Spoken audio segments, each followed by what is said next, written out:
Right, well, Mickey, we're here. The news is out there that you've extended your deal with Derbyshire until 2025. I know the members and supporters will be delighted. We are at the club as well. But what is it that's made you want to stay for even longer?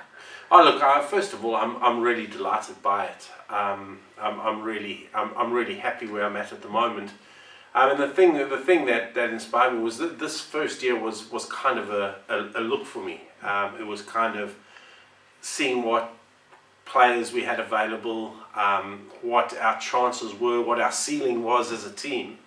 And having seen all that, it fits exactly the project that I wanted to take this county on. So I'm really excited to extend up until the end of 2025, because I think a coach's tenure to get the best out of the players and to get the best possible results is 4 years, and that would almost take me to that. So yeah, I'm over the moon, because I think we have a squad that certainly over the next 3 years can really fulfill its potential and progress.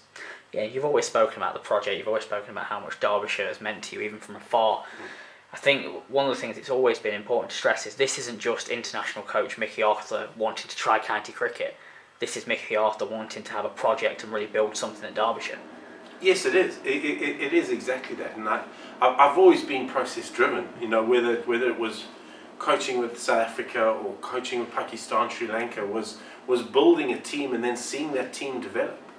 And again, that's what I saw last year. I saw the potential for this team to develop and these players to develop, and that's what really interested me, and hence completion, hopefully, of this project with some success. Yeah, and you mentioned success there. I know that you've been keen to kind of say that nothing was achieved last year, but there were big strides forward made. So now that you look at the squad, how do you, as a coach, take them to that next level this year? Well, I think I've got a whole lot of, obviously, data, a whole lot of intelligence on all the players now, and I know what we're up against basically from around the county system. So I'm armed with a lot more intelligence at this time. Also, I do think that I can take these players to the heights that they want to get to, simply because I thought their work ethic last year was outstanding. To a man, every one of them wanted to progress. To a man, every one of them had an ambition to play for England. And if they've got that ambition and we can help them along that journey, then we've got the ingredients of something quite successful. So I'm very comfortable with the squad we have. I'm very comfortable that I can certainly take them to another level. Yeah, and when you see the likes of Sam Connors playing for the England Lions as we speak at the moment, George Scrimshaw got called up last year as well. People are watching Derbyshire. There is potential for international cricket there. So for you as a coach, that must make it really exciting knowing that you can mould that talent.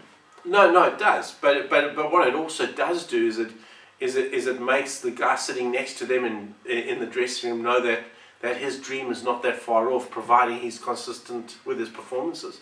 So to have those guys go out, experience what it's like at a different level, and experience what it's like training and rubbing shoulders with the best in England, and then coming back to our dressing room just has a massive positive effect.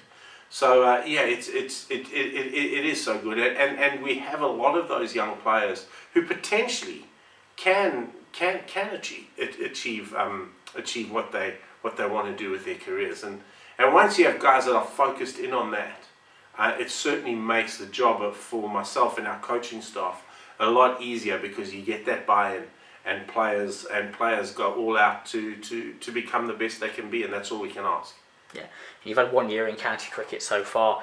What are your thoughts on the domestic structure? I know a lot gets said about it, but I know you're really passionate about defending it, and you've been impressed by it. Yeah, I have been impressed by it, and it's not just a thumbs-up because I'm working in it. I've seen domestic structures around the world. I think it's very well structured. I think the competition is good, and you know we're in Division 2 at the moment, so you've got to think Division 1 is certainly a step up from where we're at the minute. We'll be there soon, but you know that's a good standard. It's a good standard. It's a good domestic structure. England are the best white ball team in the world at the moment, hold the World Cups in both white ball forms.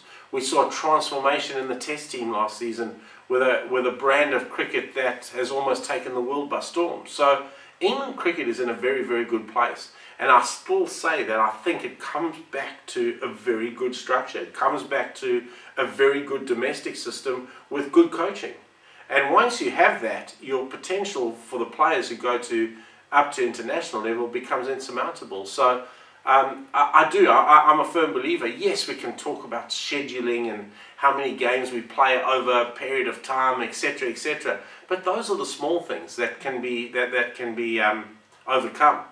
The county cricket, the domestic system in England, in my opinion, is very healthy.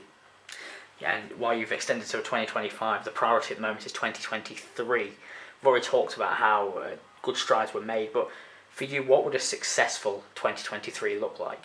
I just want us to build on last year's performances.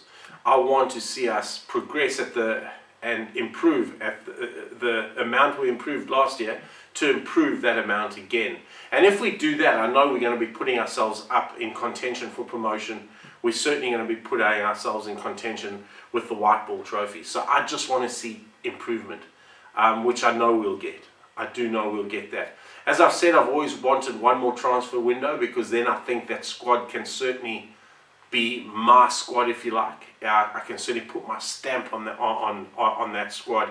And then from there, you've got 2 years to, we dare to dream, to win the county championship and to be a dominant force in both white ball comps. So yeah, it's going to be an exciting time, and if I wouldn't have extended if I didn't stand here and be very passionate and very excited about what we can achieve with these group of players. Yeah, and lastly, by the time this goes out, you'll be in Sri Lanka with Dan Buller. I know that the one thing you've said before, the big change for you since coming into county cricket is that you haven't had the winter cricket, you haven't had that motivation, kind of the adrenaline of a match day. So you get the opportunity to do that with Dan Buller, but also you get the opportunity to maybe try and see what's happening in white ball cricket around the world. Yeah, look, definitely, and I think it's really important for us. I mean, I'm just so happy with guys in our coaching staff. Ajmal Sazad's at a T10, he's going to PSL. Ian Bowles with England Lions, he's in the T10 at the minute. I love seeing those opportunities for our coaching staff as well as our players. I think that's really important. This winter becomes a long period, as you say, and I must say I am twitching my fingers a little bit in terms of getting out there. I'm not used to this. I'm used to always preparing for something and then always having that adrenaline of match day 12 months of a year. So for me, it's really important I get out there and I do get my fix, if you like. But also, you stay abreast of what's happening in the white ball game. You're interacting with very good players from all countries around the world. Potentially, it could be interacting with an overseas player that we want to bring back to the county. So I think it's really important that we're out there.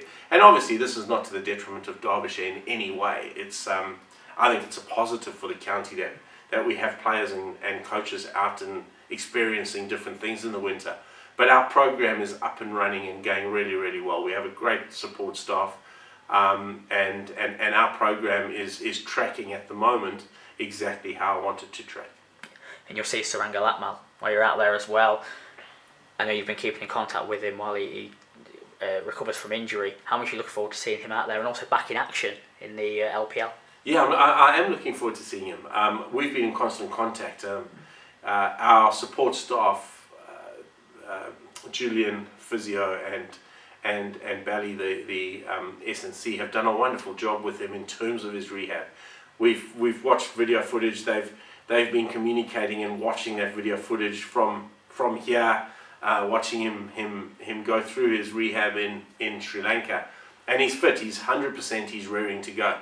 He will be in a different franchise to me, so on the day we won't be talking. But other than that, I'll be keeping up to speed with him, and I'm really looking forward to seeing him. Yeah, and lastly, just for the members, what can they expect to see from Mickey Arthur and Leas Deploy's Derbyshire next season? Well, 100% you can expect to see a build on the brand that we have, and the brand we have is to be dynamic, it is to be aggressive. It's to take the game on. It's to always take the aggressive option. Never have a fear of failure. So when in doubt, always take the positive one. That's the kind of culture that we've brought into the dressing room.